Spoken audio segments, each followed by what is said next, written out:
It was a cold winter evening when my life took a drastic turn. The first snowfall of the year had begun to blanket the streets in a layer of white, but inside my house, the atmosphere was far from peaceful.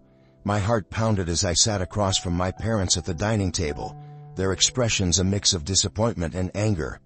They had always been strict, and I knew breaking the news about my girlfriend Emily would be tough. But I had no idea it would be this devastating. "You're 18, Nathan," my father began, his voice trembling with restrained fury. "You had your whole future ahead of you, and now, this? How could you be so irresponsible?" I swallowed hard, trying to find the right words. "Dad, Mom, I know this is shocking, but I need you to understand that I love Emily. And we decided to keep the baby." My mother gasped, covering her mouth with her hand. "Nathan, you can't be serious. You're just a child yourself. How do you expect to take care of a baby? This will ruin your life, your education, everything." I had anticipated this reaction, but it still hurt more than I had imagined. "I've thought about it. We both have. Emily and I are ready to take responsibility. We want to raise our child together." My father's face turned red, his fists clenched on the table. "This is out of the question. You're throwing away your future for a mistake. You'll get an abortion, and that's final." "No," I said firmly, surprising even myself with the resolve in my voice. "We've made our decision. We're not getting an abortion." The silence that followed was deafening. My parents exchanged a look, and I could see the disappointment in their eyes turn to something more severe: disgust. "Then you leave us no choice," my father said coldly. "If you're going to defy us like this, you're no longer welcome in this house. Pack your things and leave. You're on your own."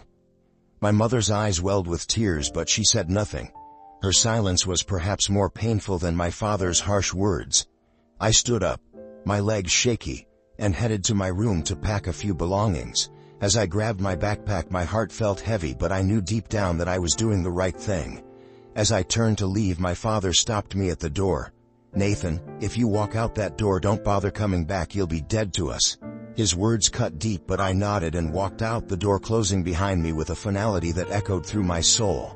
I found myself standing on the doorstep, my breath visible in the chilly air, feeling more alone than ever. But I knew I had to go to Emily. She was the only family I had left now. The days that followed were a blur. Emily's parents, though shocked by the news, were far more supportive. They let me stay with them, and we began to plan for our future, however uncertain it seemed. I got a part-time job to save up for the baby, and Emily continued with her studies as best as she could.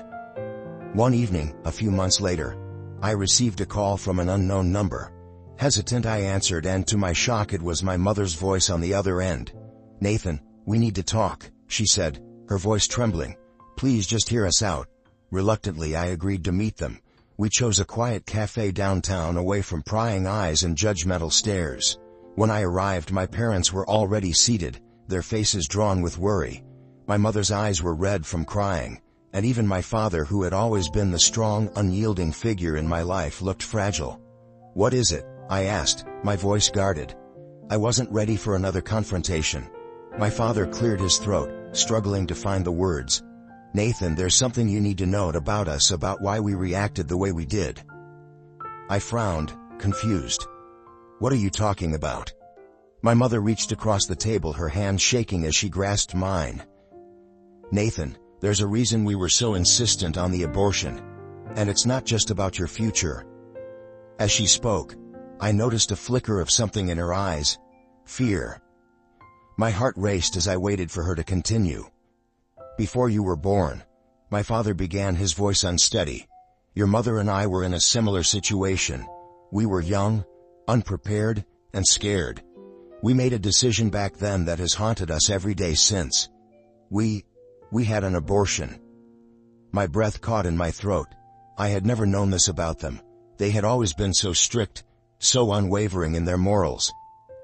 "You were our second chance," my mother whispered, tears streaming down her face.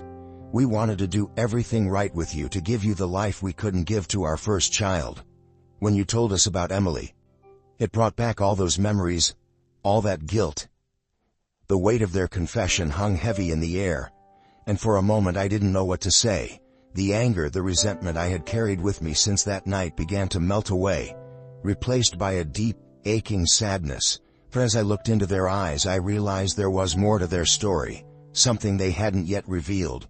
And when they finally told me, it was like the ground had been pulled out from under me. I stared at them, my mind racing to process the weight of their confession. It was hard to reconcile the image of my strict, unyielding parents with the broken, remorseful people sitting across from me now. But even as they bared their souls, I sensed there was something more, something darker they hadn't yet revealed. My father took a deep breath, his gaze shifting downward as if he couldn't bear to look me in the eye. "Nathan, there's something else you need to know," he began, his voice barely above a whisper. "After the abortion, your mother and I were consumed with guilt. We tried to move on, but we couldn't. It affected everything, our marriage, our lives. We couldn't shake the feeling that we had made a terrible mistake." My mother nodded, clutching my hand tighter as if holding on to me for dear life. "We wanted so desperately to have another child, to fill the void left by our decision. But it wasn't easy. For years we tried, but nothing worked. We saw doctors, specialists, anyone who could help us, but they all said the same thing. There was no medical reason for our struggles." Her voice cracked and she paused, wiping away the tears that streamed down her face. My father continued, his voice trembling. "We started to believe we were being punished for what we had done, that we didn't deserve another chance. And then, after nearly a decade of trying, you came along." The words hung in the air, heavy with the weight of their meaning. I felt a lump forming in my throat, my emotions a chaotic whirlwind. All my life I had been told how much I meant to them, how I was their miracle child. But I never knew the full story behind those words. "You were our last hope," my mother said softly, her eyes pleading with me to understand. "We poured everything into you, Nathan. We wanted to make sure you had the life we had taken away from your sibling. That's why we were so hard on you, so strict. We couldn't bear the thought of losing you too." I sat back in my chair, trying to absorb the magnitude of what they were telling me. Their need to control, to protect, suddenly made a twisted kind of sense, but there was still something off, something unspoken lingering in the air. My father finally looked up, his eyes hollow with a pain I had never seen before. "There's more, Nathan. The reason we reacted so strongly when you told us about Emily, it's not just because of our past. It's because we found out something that terrified us." He hesitated, his voice breaking as he forced out the next words. "We found out that you might not have been born if things had gone differently." My heart skipped a beat. "What do you mean?" My mother squeezed my hand, her eyes filled with anguish. "After the abortion I had complications. The doctors warned us that even if I did get pregnant there was a high chance of miscarriage or severe issues with the baby. When I got pregnant with you, they told us you might not survive." A cold shiver ran down my spine as I listened, my mind reeling. "But I did survive," I said, more to myself than to them. "Yes," my father said, his voice cracking. "But it wasn't easy. The pregnancy was difficult. There were so many close calls. The doctors didn't know how you made it, but you did. When you were born we thought it was a miracle. But then, we started to see signs." "Signs?" I asked, confused. My mother looked away, her face pale as she tried to find the right words. "As you grew up we noticed things, small things at first. You'd get sick easily, have strange reactions to certain foods or environments. The doctors couldn't explain it, but they hinted that it might be related to the complications during pregnancy." I shook my head, struggling to make sense of what they were saying. "But I've always been healthy. I've never had any major issues." "That's what we thought too," my father said, his voice growing more urgent. "But a few years ago we found out something else. We discovered that you weren't the only child to survive that pregnancy." His words hit me like a ton of bricks. What are you saying?" My mother's grip on my hand tightened to the point of pain. "Nathan, you had a twin who didn't survive." The world around me seemed to tilt as her words sunk in. "A twin? I had a twin?" My father nodded, his face ashen. "Yes, we didn't know at the time, but after you were born they found signs that you weren't alone in the womb. The doctors told us that your twin likely didn't develop fully and was absorbed early on, but we've always wondered if that loss affected you in ways we can't understand." The room felt like it was spinning, the truth crashing down on me in waves. I had lived my entire life unaware of this hidden part of my story, of a sibling who was supposed to share my life but never had the chance. As I struggled to comprehend it all, my parents' faces grew even paler. My mother's voice was barely audible as she added, "Nathan, there's something else, something that we only recently discovered." I looked at them, my heart pounding in my chest, waiting for them to deliver the final blow that would shatter everything I thought I knew about myself. My breath quickened as I watched my parents exchange a look of deep apprehension, their faces etched with a mixture of fear and sorrow. My father's hand shook slightly as he reached into his coat pocket. Pulling out a folded piece of paper, he placed it on the table between us, his eyes brimming with a gravity that sent a chill down my spine. "This," he said quietly, "is something we never meant for you to see. We only found out about it a few months ago, and we've been wrestling with how or whether to tell you." I hesitated, my hand hovering over the paper. My mind was already spinning from everything they had revealed. Did I really want to know more? But something deep within urged me to unfold the paper, as if the answers to the questions I didn't even know I had were written on it. With trembling fingers I picked it up and carefully unfolded it. The paper was old, the creases worn from what seemed like years of being kept hidden. As I scanned the text, I felt the blood drain from my face. It was a letter, dated almost 2 decades ago, around the time I was born.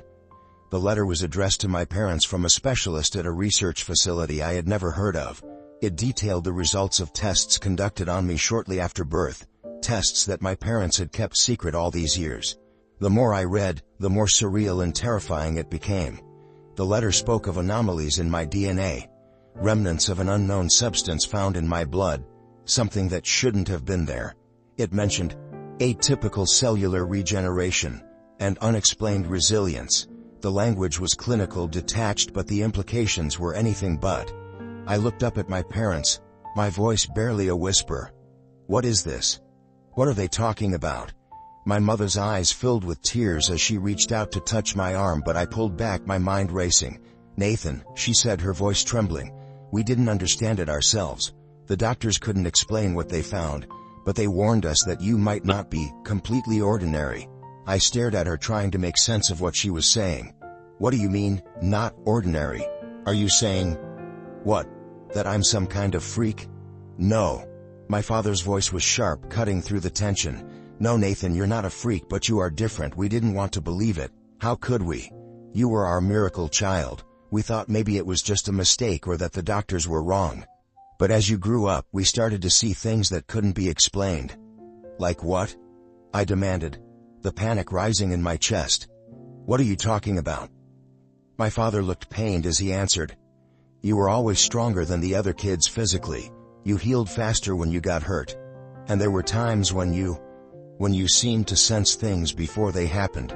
We didn't understand it, and we were too scared to push for answers." My mind flashed back to moments in my childhood I had long forgotten or dismissed. The time I had fallen from a tree and walked away without a scratch, or the way I sometimes knew exactly what someone was about to say before they said it. I had always thought they were just coincidences or that I was just lucky. But now, hearing this, it felt like those memories were pieces of a puzzle I didn't want to put together. "And this," I said, pointing to the letter, "this is why you were so scared when I told you about Emily, isn't it? You were afraid that whatever this is would affect my child too." My mother nodded, fresh tears streaming down her cheeks. "We were terrified, Nathan. We didn't know what it would mean for you, for Emily, or for the baby. That's why we reacted the way we did. We didn't want you to suffer the way we did, carrying the weight of something you couldn't control or understand." I dropped the letter onto the table, my hands trembling as I tried to process it all. My parents, the people I had trusted and looked up to my entire life, had been hiding something monumental from me. And now, just when I thought I had made a decision about my future, I was faced with the revelation that I might not be entirely human. For a moment, the weight of it all threatened to crush me. But then, a thought pierced through the fog of confusion and fear. I looked up at my parents, my voice steady, though my heart was pounding in my chest. "Whatever I am, whatever this means, I'm not going to let it stop me from being a father. Emily and I made our decision, and I'm going to stand by it. If there's something I need to know about myself, about this child, then I'll face it. But I'm not going to live in fear." My parents exchanged a look, and for the first time since I'd arrived, I saw a flicker of something like pride in my father's eyes. He nodded slowly, as if acknowledging the man I had become, despite everything. "We just want you to be safe," my mother whispered, her voice filled with love and regret. "We were wrong to try to control you. We know that now. But please let us help you. We can't change the past, but we can face whatever comes next together." I took a deep breath, the weight of their words settling over me like a heavy cloak. "We'll face it together," I agreed, my voice resolute. "But I'm going to be a father no matter what, and I'm going to do it my way." As we sat there in the quiet cafe, the snow falling softly outside the window, I knew that my life had changed forever. The road ahead was uncertain, filled with questions and fears I never imagined I'd have to confront. But one thing was clear: I wasn't going to let the past or the unknown dictate my future. And as I left the cafe, my parents by my side for the first time in months, I felt a strange sense of peace. Whatever I was, whatever secrets my past held, I was ready to face them. For Emily, for our child, and for the person I was determined to become. If you enjoyed this story, please consider subscribing and comment your favorite part.